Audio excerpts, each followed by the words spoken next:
Bonsoir à tous, merci d'être venus. Le sujet de cette conférence grand public, il est très différent du sujet de l'école, qui fait l'objet des études de ces 2 semaines, qui traitent de la ferroélectricité, de l'ordre ferroélectrique et magnétique dans les matériaux. Ici, on m'a demandé de faire une conférence grand public et je me suis dit que c'était une occasion de revisiter un peu mes travaux de thèse. En fait, c'est les travaux que j'ai fait pendant ma thèse en 2005. Donc, c'est des travaux qui ont été faits à l'École normale supérieure de Cachan. Donc, mon directeur de thèse, c'était Jean-François Roch. Vous m'entendez? C'est bon? Je ne peux pas le mettre dans mes cheveux. Non. Donc, avec Jean-François Roch comme directeur de thèse, et puis c'est un travail qui a été conduit en collaboration avec Philippe Grangier et Alain Aspect pendant les 3 années de ma thèse.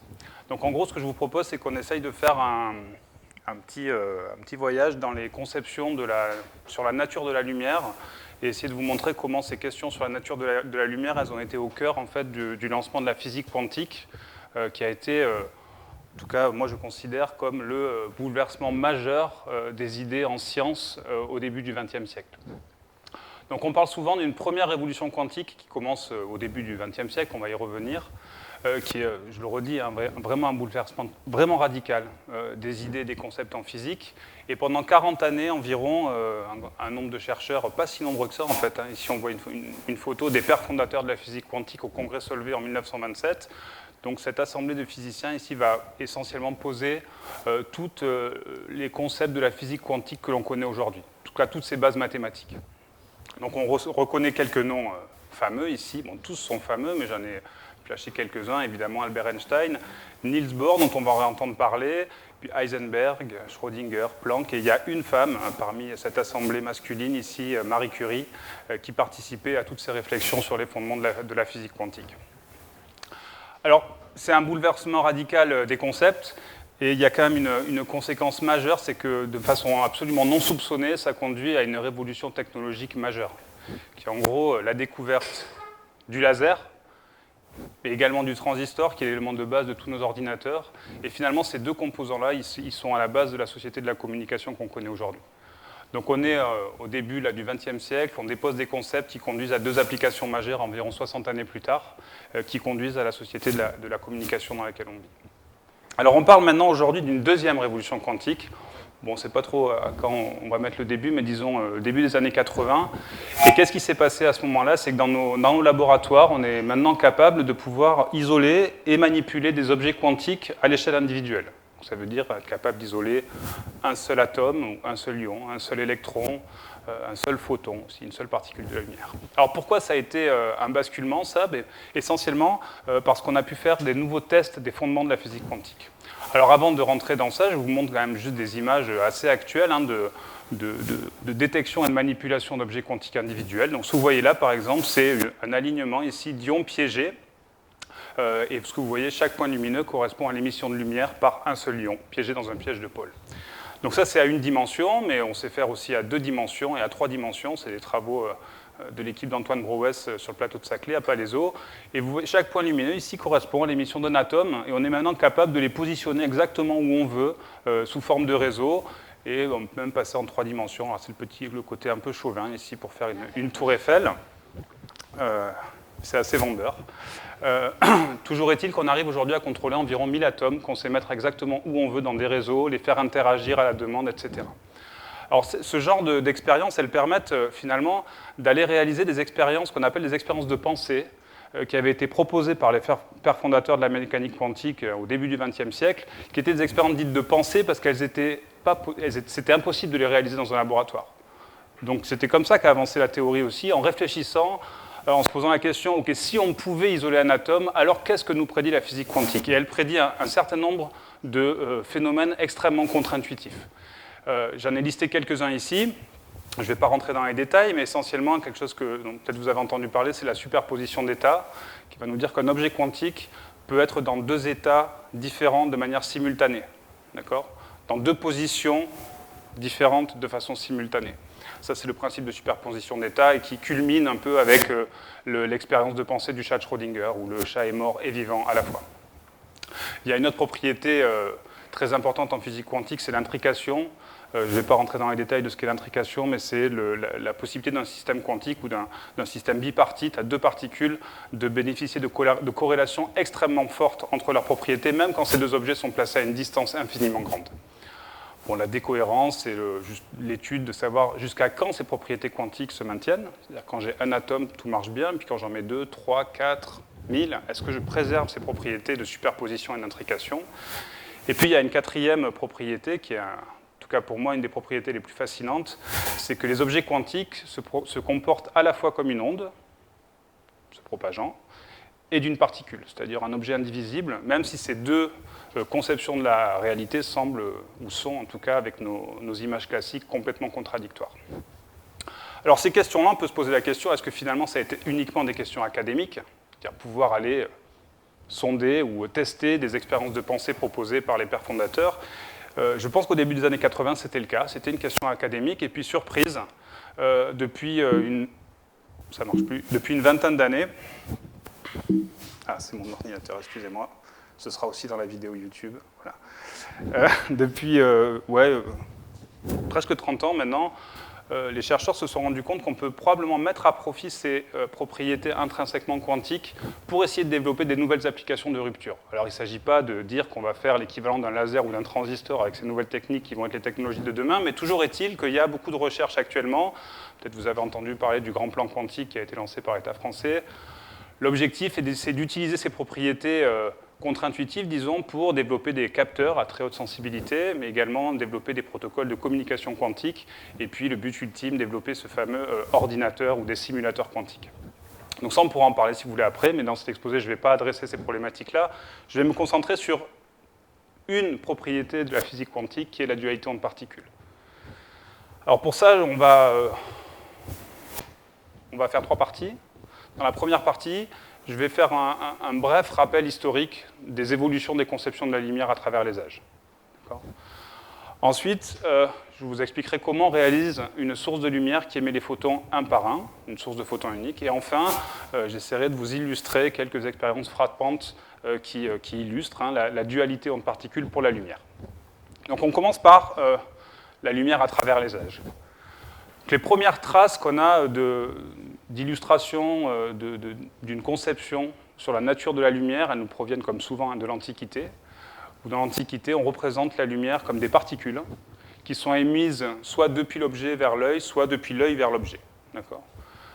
Et dans l'Antiquité, on établit déjà en fait des propriétés de la lumière, notamment la notion de rayon lumineux et les processus de réflexion par un miroir.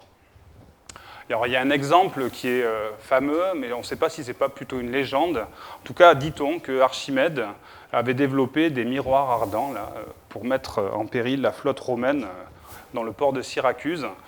Bon, je crois que les historiens des sciences doutent un peu de cette possibilité d'avoir pu faire des miroirs de cette nature dans l'Antiquité. Toujours est-il que la légende dit que Archimède a pu polir des miroirs ici pour concentrer les rayons du soleil sur les voiles des bateaux ennemis et donc les enflammer.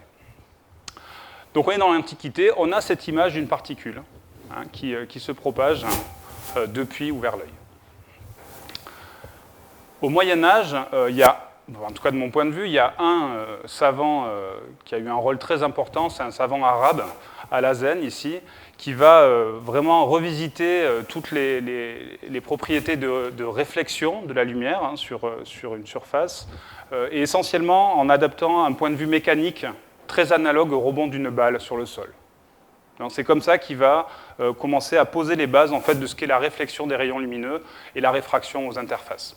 En parallèle à ces réflexions sur la réflexion de la lumière, il va y avoir un très fort développement des techniques d'ingénierie optique. En gros, les artisans verriers vont commencer à polir des verres, soit de manière convexe, soit de manière concave, pour faire des lentilles qui permettent, dès le Moyen-Âge, de corriger la myopie, l'astigmatie, etc. Et puis quelques siècles plus tard, ces lentilles vont être assemblées et conduire aux premières lunettes astronomiques qui vont, par leur observation, notamment ici Galilée, conduire à une vraie révolution sur nos conceptions du monde. Donc ça illustre aussi bien, et ça c'est vrai je crois dans toute l'histoire des conceptions de la lumière, qu'il y a toujours eu en parallèle une réflexion sur les sur les concepts, c'est-à-dire quelle est la nature intrinsèque de la lumière, mais également sur le développement des techniques. Donc, début Renaissance, on est sur ces développements techniques et on se base essentiellement sur la notion de rayon lumineux. On sait qu'il se propage de manière rectiligne dans la matière. Alors, il y a un premier tournant, en tout cas de mon point de vue, c'est une expérience faite par Grimaldi, donc, au XVIIe siècle. C'est une expérience dans laquelle un faisceau de lumière passe juste par un trou, dans un volet par exemple, et on regarde la lumière projetée sur un mur. Alors ça, c'est pas l'expérience de Grimaldi, mais c'est ce qu'on pourrait faire aujourd'hui avec une source de lumière dans une expérience de TP. Et qu'est-ce qu'on voit? On voit que la projection de cette onde lumineuse, on va l'appeler onde, du coup, là, pardon, déjà, je vous donne... Elle ne fait pas juste un point lumineux au centre, il y a aussi des zones où il y a moins de lumière, puis il y a des ondulations comme ça de la figure dite de diffraction. C'est la découverte de la diffraction, et cette expérience ici, elle a un statut particulier parce qu'elle va vraiment ouvrir un débat sur la nature de la lumière.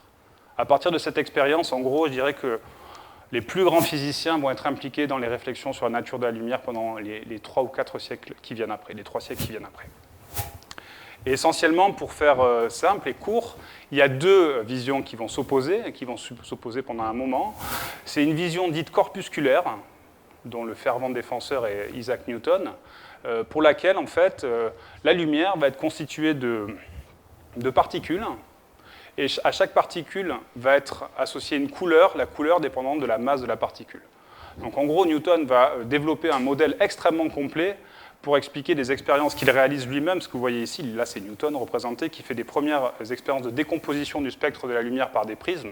Et cette théorie est extrêmement puissante ici pour expliquer cette décomposition de la lumière blanche. Par contre, il est obligé de la complexifier à outrance pour pouvoir expliquer les phénomènes de diffraction. Donc, à cette vision corpusculaire s'oppose une autre conception qui va être une conception ondulatoire, qui est portée par Christian Huygens au départ. Et là, l'idée n'est pas simple, mais pour s'en donner une image simple, on peut considérer ce qui se passe quand on jette un caillou dans l'eau. Il y a des vaguelettes qui se propagent. Et bien là, il va considérer que la lumière, c'est à peu près la même chose. Chaque point d'une source lumineuse se considère comme la vaguelette et va produire une onde qui se propage. Donc le débat commence entre Huygens et Newton, mais il faut bien dire que Newton, qui bénéficie d'un prestige immense du fait de la gravitation universelle, abuse probablement de son autorité pour imposer la théorie corpusculaire. Et finalement, pendant presque un siècle, il ne va rien se passer. C'est-à-dire qu'on va rester sur cette explication des phénomènes de l'optique grâce à une théorie corpusculaire, malgré le fait qu'elle peine à expliquer le phénomène de diffraction que je viens de mentionner juste avant. Et pour voir vraiment une avancée dans les concepts autour de la lumière, il faut attendre presque un siècle. Et la contribution de Thomas Young, qui, au-delà d'être un physicien, était aussi quelqu'un qui a participé de façon active à la traduction des hiéroglyphes, avec un grand affrontement avec notre Champollion national. Donc Thomas Young, lui, va faire une contribution notable, qui est cette expérience ici, dont on reparlera juste après, qui est l'expérience des fentes de Young. Donc il fait une expérience ici où il y a une source lumineuse qui est envoyée à travers 2 trous, et puis il met un écran ici pour regarder la lumière projetée sur l'écran. Et ce que vous voyez ici, c'est une alternance de bandes sombres et de bandes brillantes. Alors je ne sais pas si vous êtes familier avec les phénomènes d'interférence. C'est ce qu'on appelle une interférence. Et pour certaines zones sur l'écran, de la lumière plus de la lumière conduit à une absence de lumière. C'est un phénomène d'interférence. Et pour pouvoir l'expliquer, Thomas Young propose une description ondulatoire de la lumière. Et avec cette théorie ondulatoire, il explique que finalement, dans une zone sombre, les 2 ondes s'annulent. Elles sont en opposition de phase, et le résultat, c'est qu'on n'a pas de lumière détectée. Inversement, quand elles sont en phase, on a une bande brillante avec une détection de lumière.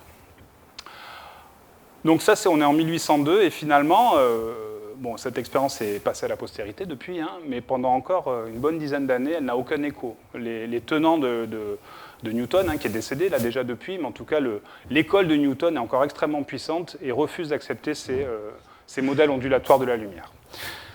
Alors il faut encore attendre un peu, et je dirais que ce qui a été décisif, c'est la contribution d'Augustin Fresnel.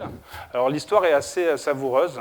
C'est l'Académie des sciences qui, en 1818, ouvre un concours pour la rédaction d'un article qui explique la théorie de la diffraction.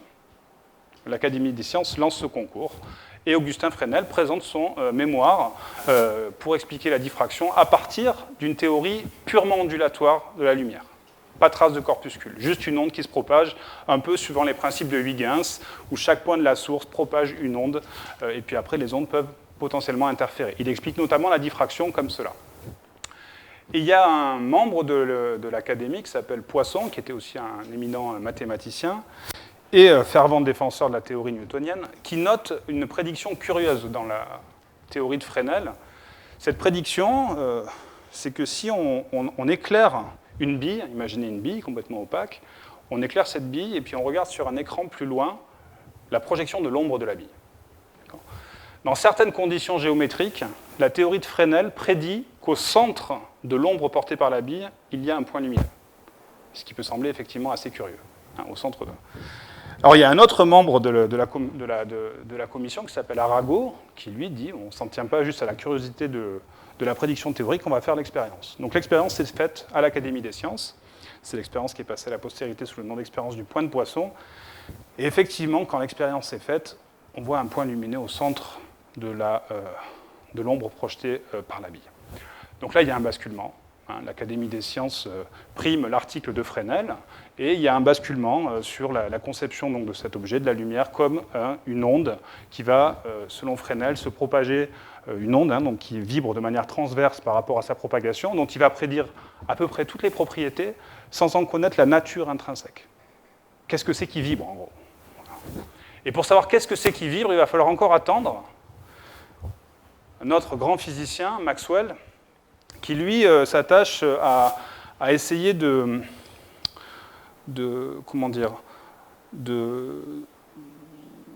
décrire un petit peu toutes les connaissances qu'on a à cette époque-là en magnétisme et en électrostatique, en électricité. Il va essayer de combiner tout ça à l'aide des équations qui portent son nom, qui peuvent prédire de manière très efficace la relation entre champ électrique et champ magnétique. Et il y a une conséquence surprenante dans les équations de Maxwell, qu'il note tout de suite, c'est que la solution des équations de Maxwell est une onde électromagnétique qui se propage à une vitesse de 300 000 km par seconde. Et Maxwell est au courant à cette époque-là, il y a eu des premières mesures de la vitesse de la lumière qui donnent à peu près ce chiffre, donc il pense qu'il n'y a pas une coïncidence, et donc il conclut que la lumière est une onde électromagnétique. D'accord. Donc on est en 1870, et je dirais que le débat sur la nature de la lumière n'existe plus, en fait. On est sur une description purement ondulatoire de la lumière. On a acquis un savoir à la fin du 19e immense, que ce soit en optique, mais en thermodynamique aussi, avec les premières machines à vapeur. On a des équations qui permettent de synthétiser les connaissances sur l'électricité et le magnétisme, et ça conduit un grand nombre de chercheurs à penser que finalement la physique c'est un peu terminé. Et de penser que finalement la physique est établie dans ses grands principes, et que finalement la recherche maintenant va consister essentiellement à mesurer des quantités fondamentales de façon de plus en plus précise. Et notamment, il y a quelque chose une phrase qui est connue de Lord Kelvin en 1900, qui dit que la physique est un grand ciel bleu, en gros, pour le caricaturer un peu, juste avec deux nuages noirs. Alors, quels sont ces deux nuages noirs? Le premier, il a trait à une expérience qu'on appelle l'expérience de Michelson et Morley, où ces deux physiciens cherchaient à mettre en évidence des variations de la vitesse de la lumière suivant dans quelle direction on la mesurait. Le but était de mettre en évidence l'existence d'un éther, donc un milieu dans lequel l'espace était baigné. Et cette expérience était négative, et en fait, pour le comprendre, il faut introduire la relativité restreinte. Donc ça, c'est le premier nuage, il va conduire à la relativité restreinte. Le deuxième nuage, il a lié à des problèmes d'équipartition de l'énergie en thermodynamique et qui sont aussi, eux, liés à la problématique du rayonnement du corps noir. Et ça va signer un peu le retour des particules. C'est ce que je vais vous essayer de vous montrer maintenant. Donc, qu'est-ce que c'est le corps noir? Le corps noir, c'est on prend un corps, un four, en gros, on chauffe, et puis on regarde, on fait un petit trou dans le four et on regarde le spectre d'émission de la lumière. En gros, à quelle longueur d'onde est émise la lumière du four.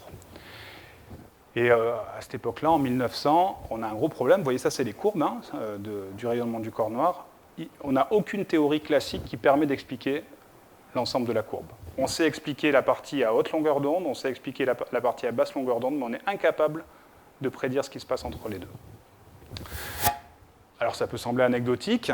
si ce n'est que c'est à ce moment-là que Max Planck, qui travaille sur le corps noir depuis un certain nombre d'années, pour expliquer ces spectres, fait une contribution révolutionnaire. À ce moment-là, il décide, de façon un peu, mathématique en tout cas, il introduit la quantification des échanges d'énergie.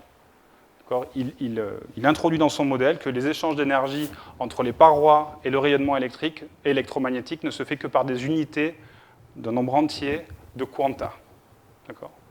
C'est la première trace en fait, de l'introduction d'une quantification en physique. Quantification voulant dire que les échanges d'énergie se font par une quantité donnée d'énergie. Il n'y a pas de continuité. Donc ça, c'est l'acte de naissance de la physique quantique, mais à nouveau, quand Max Planck l'utilise plus comme un artifice mathématique, comme quelque chose de vraiment fondamentalement intrinsèque à la physique, dans laquelle on introduirait une quantification soit de la matière, soit du rayonnement. Alors le saut, il va être fait quelques années plus tard, et à nouveau pour expliquer une expérience, l'effet photoélectrique, pour lesquels les résultats ne peuvent absolument pas être expliqués par une théorie classique. Alors l'effet photoélectrique, c'est l'expérience la plus simple qui soit. On prend une photocathode ici, on envoie de la lumière dessus, et on mesure le courant qui est donc les électrons arrachés à la photocathode. Et il y a un élément que les gens n'arrivent pas à expliquer, c'est qu'il y a un seuil ici sur la longueur d'onde de la lumière. C'est-à-dire qu'il faut qu'en gros, la longueur d'onde la fréquence soit suffisamment grande pour parvenir à extraire des électrons. Et c'est pour expliquer l'effet photoélectrique que Einstein, dans un de ses 3 articles fameux de 1905, va plus loin que Planck, et il écrit que la lumière est constituée de quanta, donc des grains, des particules élémentaires d'énergie ici, h nu, où h c'est la constante de Planck, et nu c'est la fréquence de la lumière.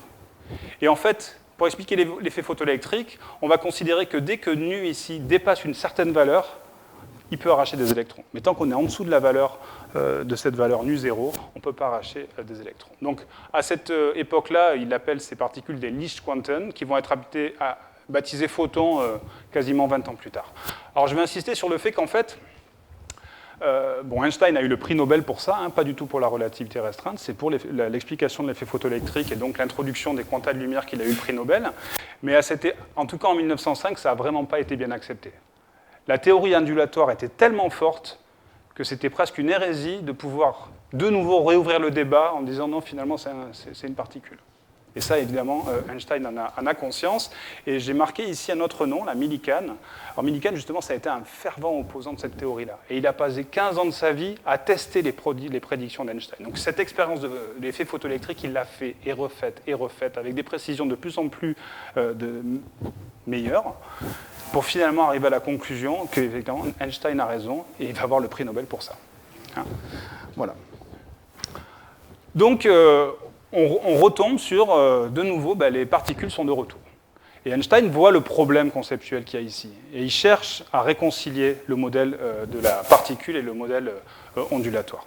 Alors pour faire ça, il va faire ce qui est, je crois, le grand saut intellectuel, en tout cas pour cette thématique-là, c'est d'introduire la dualité onde-particule. C'est-à-dire de dire que finalement la lumière, ça n'a pas de sens de dire que c'est une onde ou une particule, c'est les deux. Même si c'est des objets classiques, contradictoires d'une certaine manière. Alors, je ne vais pas rentrer trop dans le détail, mais c'est lors d'une conférence à Salzbourg où il fait, comme il fait souvent, en fait, des analyses de thermodynamique. Là, c'est à nouveau le corps noir qui est utilisé. On regarde comment le rayon du corps noir, quelle est la quantité de mouvement que le rayonnement du corps noir transfère à une plaque par pression de radiation.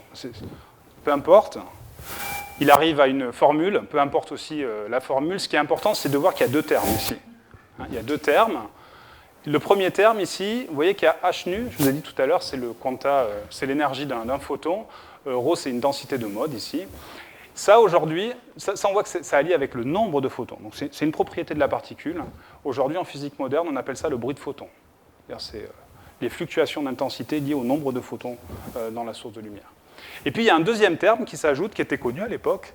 Celui-là, c'est un terme d'origine purement ondulatoire, dont l'origine est dans l'interférence d'ondes multiples avec des phases aléatoires. En langage moderne, ça s'appelle du speckle. Donc finalement, dans cette formule très simple, et c'est ce que dit Einstein dans son article, il dit finalement, on a de manière simultanée un comportement de type corpuscule et un comportement de type ondulatoire. Et il conclut son article en disant, donc du coup, il va falloir qu'on établisse une théorie dans laquelle on soit bien obligé de dire que c'est l'un et l'autre simultanément, et surtout qu'il ne s'agit pas du tout de mettre toutes les théories ondulatoires de Fresnel à la poubelle, qu'elles sont toujours valables, mais qu'il faut rajouter un ingrédient en physique quantique. Bon, alors cette dualité onde-particule, elle est souvent attribuée à De Broglie, parce que 15 ans plus tard, il va généraliser ce concept de dualité à tous les objets quantiques, en fait. Donc pour la lumière, en fait, le débat, c'était de se dire, maintenant c'est bien établi que c'est une onde, et c'était difficile de pouvoir considérer que c'était une particule. Pour les atomes, les ions, les électrons, c'est l'inverse. Le caractère indivisible d'un atome ne fait pas tellement de débat. Par contre, qu'il puisse se comporter comme une onde, c'est beaucoup plus difficile à entendre. Pourtant, je vous montrerai après, des expériences l'ont démontré depuis, sans aucune ambiguïté.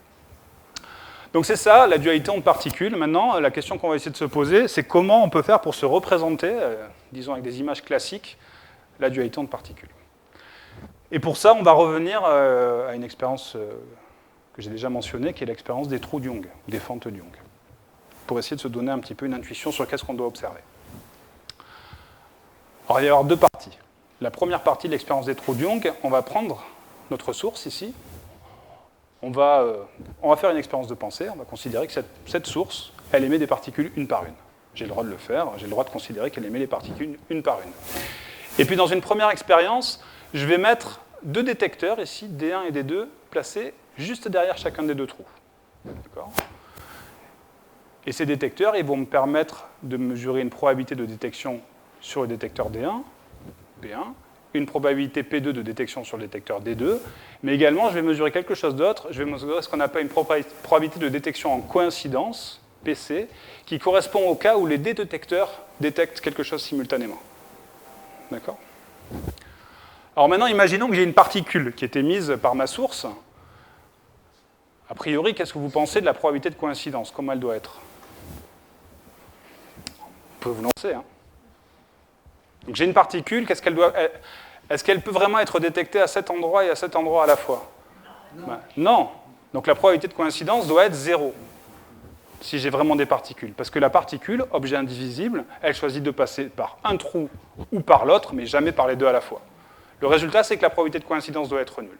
Et donc l'image classique, c'est celle que je viens de dire, une particule est un objet indivisible. Il doit choisir par quel trou il passe, il ne peut pas se couper en deux. D'accord ? Donc ça, c'est ce qu'on appellerait un comportement corpusculaire. Maintenant, on peut essayer de trouver un critère qui nous permette expérimentalement, parce qu'on a une expérience de pensée, expérimentalement, de mettre en évidence ce comportement corpusculaire. Alors comment on s'y prend? Je vous ai dit, la particule indivisible, probabilité de coïncidence nulle. L'onde, a priori, elle se divise si on considère une onde, elle va se diviser pour moitié sur chacun des deux trous, donc on va avoir des détections en coïncidence sur les deux détecteurs, PC différent de 0. D'accord ? Alors maintenant, on va faire quelque chose de très simple, on va prendre un modèle, on peut introduire la quantification si on veut dans les détecteurs, en tout cas on prend une onde classique.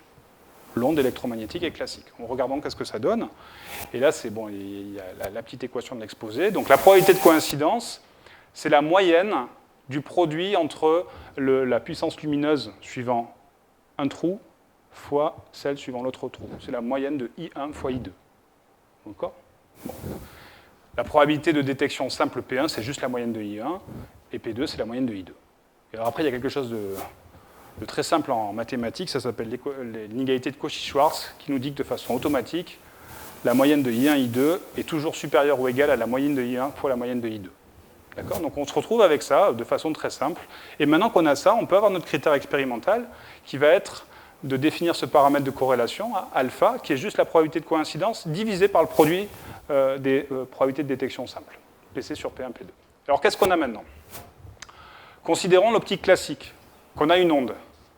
Dans ce cas-là, alpha est supérieur ou égal à 1.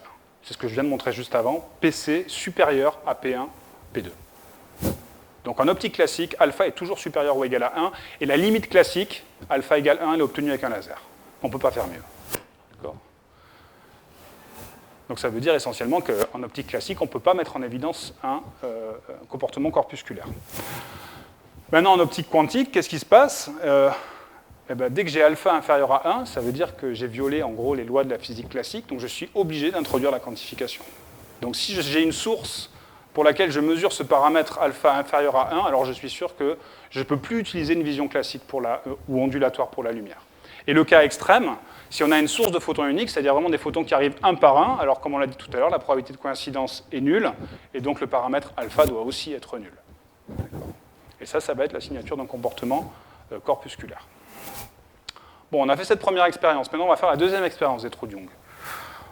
On va prendre une source de photons uniques, hein, tant qu'à faire, donc alpha égale 0.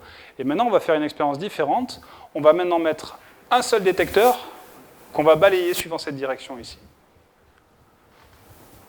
Et la prédiction de cette expérience, c'est qu'on voit un phénomène d'interférence quand on se promène, exactement comme ce que je vous ai montré des expériences de Young, hein, où on voit une alternance de franges brillantes, sombres, etc. Alors pour comprendre cette expérience, qui semble un peu bizarre, disons, on est maintenant obligé de considérer que chaque particule est décrite par une onde, et cette onde se sépare par moitié suivant les deux trous de l'interféromètre, le trou 1 et le trou 2, pour se recombiner ensuite au niveau du détecteur. Donc finalement, je vous ai donné juste deux expériences pour lesquelles, qu'est-ce qu'on a changé finalement? On a juste changé l'appareil de mesure. On y reviendra juste après. On a juste changé l'appareil de mesure, et suivant l'appareil de mesure, on met en évidence un comportement de type particule, ou bien un comportement de type ondulatoire. Alors on va essayer de voir des réalisations expérimentales de ces expériences de pensée. Et pour ça, il faut que je vous introduise brièvement comment on fait pour faire une source de photons uniques. Comment on fait pour, dans un laboratoire, avoir une source qui produise des photons un par un, les uns derrière les autres. Alors l'idée, en fait, est assez simple, et elle revient à ce que je disais au début sur la deuxième révolution quantique. Elle consiste simplement à isoler un émetteur individuel, c'est-à-dire un seul atome. Imaginons qu'on est capable de faire ça. Sous mon microscope, je suis capable de collecter la lumière d'un seul atome. On est en physique quantique, les niveaux d'énergie de cet atome sont quantifiés, on a un niveau fondamental, et puis à une énergie supérieure, un niveau excité, F et E. Maintenant, disons qu'expérimentalement, je suis capable de porter mon atome dans l'état excité. Il est dans l'état excité, maintenant, lui, il a envie de relaxer vers un niveau fondamental, et ça, il peut le faire, il le fait, et par conservation d'énergie, il va émettre un seul photon. Il ne peut pas en émettre deux. Il ne peut pas se désexciter deux fois. Il pourra en émettre un deuxième si on le reporte dans l'état excité. D'accord ? Donc du moment qu'on isole l'émission d'un atome individuel, a priori, on a une source de photons unique. Alors la première source de photons unique, historiquement, elle a été réalisée par Alain Aspect et Philippe Grangier en 1986. Vous voyez, ça c'est une photo de leur dispositif expérimental. Bon, c'est peu de dire que c'est une expérience compliquée. Il y a des gros lasers. Voilà, donc ça, on est en 1986. Et dans cette expérience, c'est un petit peu plus subtil que ce que je viens de vous montrer, c'est qu'on va faire une isolation temporelle en fait, de l'émission d'un atome. De façon schématique, c'est un atome de calcium qui est excité, donc il y a ces gros lasers ici qui permettent d'exciter l'atome de calcium du niveau fondamental ici vers le niveau excité. Et après, la particularité du calcium, c'est de relaxer avec ce qu'on appelle une cascade radiative, donc en deux étapes. Pendant la première étape, le calcium va émettre un photon ici, une fréquence nu1 qui est dans le vert. C'est pour ça que vous voyez ici, il y a un tube qui est peint en vert parce qu'il passait par là, le photon vert dans cette expérience. Donc il émet un photon vert, et puis après il vient dans un état ici dit métastable, dans lequel il va rester 5 nanosecondes, 5 milliardièmes de seconde, avant d'émettre un deuxième photon à une autre longueur d'onde. Donc l'idée de cette expérience ici, c'est de dire maintenant, dès que je détecte un photon vert, je suis sûr que 5 nanosecondes après, je vais avoir un photon rose qui est émis. Et comme ça, on peut isoler de manière temporelle l'émission photon par photon. Bon, évidemment, c'est plus facile à se représenter si on fait maintenant une isolation spatiale plutôt que temporelle. Donc là, c'est plus simple. J'ai un microscope, un seul atome qui est excité sous mon objectif de microscope, et puis pour lequel on récolte la lumière. Et là, c'est assez simple. On va venir exciter notre émetteur unique avec des impulsions laser. D'accord ? Et à chaque impulsion laser, on produit un et un seul photon. C'est une source de photons unique où les photons sont émis un par un avec une horloge en fait, qui est donnée par le laser d'excitation ici. Donc sur chaque top d'horloge, on appuie sur un bouton, top d'horloge, il y a un photon qui est émis. D'accord ? Alors bien sûr, toute la question au niveau expérimental, c'est de trouver l'émetteur unique qui va bien. Les premières démonstrations de détection d'émetteurs uniques comme ça, c'est les années 2000 environ, hein, donc il a fallu du temps quand même. Aujourd'hui, il y a un grand nombre d'émetteurs qu'on sait isoler à l'échelle individuelle. Je vous ai déjà montré les atomes et les ions. Les molécules de colorant, ce que vous avez dans vos yaourts, là, qui donnent de la couleur au yaourt, si on le dilue suffisamment, on peut isoler ces molécules de colorant une par une, c'est ce que vous voyez ici.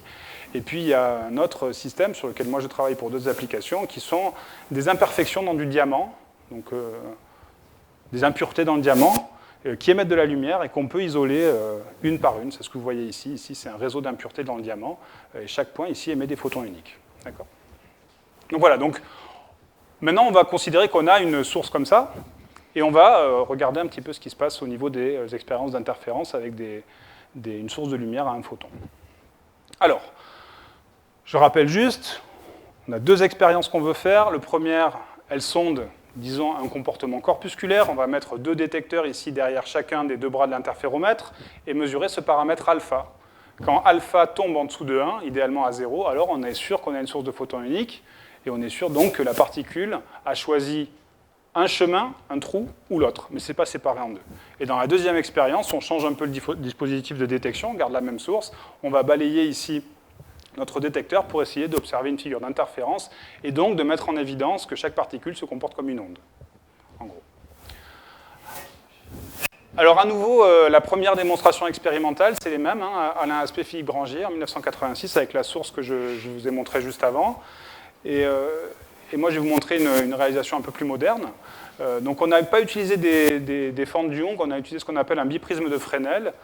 Donc, on a notre émetteur unique, là, qui est excité avec des impulsions laser, et donc qui produit des photons uniques, et sont envoyés dans un biprisme de Fresnel. Donc, vous voyez, c'est cette chose-là, ici. Et ce biprisme, il va séparer le faisceau en deux, faire les courbés. Excusez-moi, j'ai un petit manque de vocabulaire. Hein. Et dans la zone, loin de la zone de recouvrement entre les deux faisceaux, ici, on va positionner deux détecteurs. Donc on est très loin de la zone de recouvrement, donc en gros ce détecteur ici, il est associé à cette partie de l'interféromètre, et le détecteur 2, il est associé à la partie haute de l'interféromètre. Donc chaque détecteur est associé à un bras de l'interféromètre. Et on peut faire notre expérience du paramètre alpha. Alors c'est pas spectaculaire, je vous l'affiche juste là, mais alpha vaut 0,1 dans cette expérience. Donc là, on est sûr, avec cette expérience, que notre source de lumière émet des particules une par une, des photons, et que ce photon a choisi de passer soit par ce chemin, soit par l'autre, mais jamais par les deux à la fois. Alors maintenant, on fait la deuxième expérience. On met une caméra ici, dans la zone de recouvrement des faisceaux. Et voilà ce qu'on voit. Donc là, on enregistre en temps réel l'impact des photons sur la caméra, et on attend pour voir qu'est-ce qui se passe. On commence à voir que dans certaines zones, il n'y a pas de photons qui arrivent, et il y a des zones dans lesquelles il y a une accumulation de photons. On est en train de visualiser la construction d'une frange d'interférence, photon par photon. Alors c'est un petit peu étonnant, parce que dans l'expérience juste avant, je vous ai dit, en fait, pour comprendre alpha égale 0,1, je suis obligé, avec mon image classique, on va dire héritée du sens commun, je suis obligé de considérer que c'est un objet indivisible, donc il a choisi un bras de l'interféromètre ou l'autre. Il ne s'est pas partagé en deux. Et maintenant, dans cette expérience que je vous montre, en fait, je suis obligé de considérer qu'il s'est partagé en deux. Bon, voilà. C'est un peu l'essence de la dualité onde-particule. Alors, pour un peu essayer de contourner les difficultés, on va dire, soulevées par la dualité onde-particule, il y a eu un grand débat au début du XXe siècle, notamment avec Niels Bohr, qui va introduire le principe de complémentarité. Alors, qui dit ceci, entre autres, on ne peut attribuer ni au phénomène ni aux moyens d'observation une réalité physique indépendante dans le sens classique. Ça veut dire que ce qu'il sous-entend là, c'est que ça n'a aucun sens d'essayer de donner une réalité physique classique à un objet quantique tant qu'on n'a pas défini l'appareil de mesure. C'est-à-dire que l'objet quantique d'étude et l'appareil de mesure doivent être considérés comme une même entité. Il va même plus loin, c'est que l'appareil de mesure modifie ce qu'on est en train d'observer. Et finalement, dans les expériences que je viens de vous montrer, la complémentarité, elle se situe entre une information dite sur le chemin suivi. Quand j'ai fait cette expérience, je suis capable de dire si le photon est passé par ce bras de l'interféromètre ou par l'autre. Ça, c'est une propriété de la particule. D'accord ? Mais c'est parce que j'ai choisi de faire cette expérience que je mets en évidence le comportement de la particule. Dans la deuxième expérience, j'ai mis une caméra qui est dans la zone de recouvrement des faisceaux. J'ai vu une interférence. Et maintenant, j'ai accès à cette information sur l'onde en mesurant le contraste des interférences. Ce que dit le principe de complémentarité, c'est que c'est impossible d'avoir les deux informations simultanément. Il y a une limite pour l'expérimentateur sur l'information qu'il peut retirer du système. Et en fait, on le comprend assez facilement là. En fait, je ne peux pas faire les deux expériences à la fois. Je choisis d'en faire une ou l'autre. Et la lumière, donc suivant l'expérience que je choisis, semble se comporter soit comme une particule, soit comme une onde.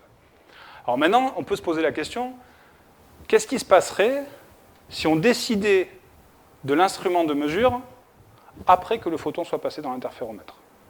C'est-à-dire qu'on le laisse rentrer dans l'interféromètre, il choisit soit de se séparer en deux, soit d'aller à droite ou à gauche, et une fois qu'il a fait ce choix, nous, on décide qu'est-ce qu'on va mesurer. Alors ça, c'est ce qu'on va discuter maintenant. C'est une expérience qui est appelée l'expérience à choix retardé de John Wheeler.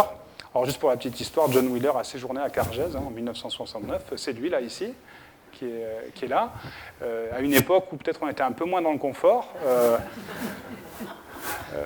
Donc je crois que je viens d'apprendre que donc, la villa n'était pas encore construite, donc ça c'était le cabanon des gens qui participaient, et donc les cours étaient faits sur la plage ici avec un petit tableau noir et moins de participants. Donc qu'est-ce qu'il propose, John Wheeler? Il propose de faire un interféromètre un peu comme je vous ai montré juste avant, ça s'appelle un interféromètre de Mach-Zehnder, ça. Donc on a notre photon unique qui arrive dans l'interféromètre, ici il choisit un chemin ou l'autre, il se sépare en deux.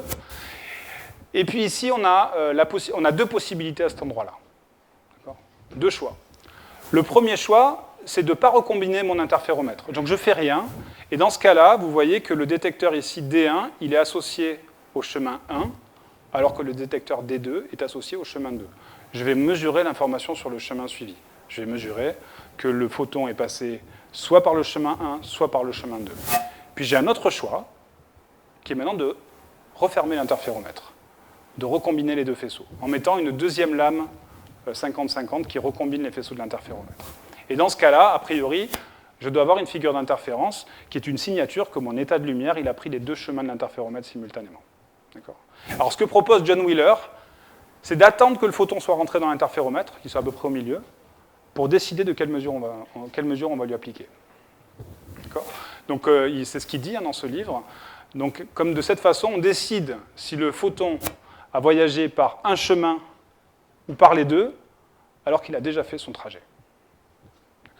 Alors, historiquement, cette expérience, elle a été proposée en fait, pour contrer une interprétation alternative du principe de complémentarité. Il y a eu beaucoup d'interprétations alternatives, et une d'entre elles a été de considérer que finalement, le photon, disons-le différemment, la théorie quantique est incomplète, il y a des variables cachées, et le photon a accès à une information sur l'appareil de mesure. L'état de lumière a accès à une information sur l'appareil de mesure.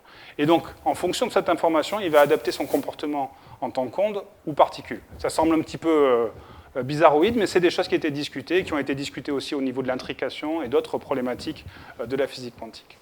Donc en faisant ça, si maintenant on s'arrange pour que le photon il soit au milieu de l'interféromètre et qu'il n'y ait aucun moyen d'avoir de l'information sur l'appareil de mesure, on peut au moins déjà contrer cette interprétation de la dualité ou de la complémentarité en physique quantique. Donc en deux mots, on va voir la réalisation expérimentale de cette expérience.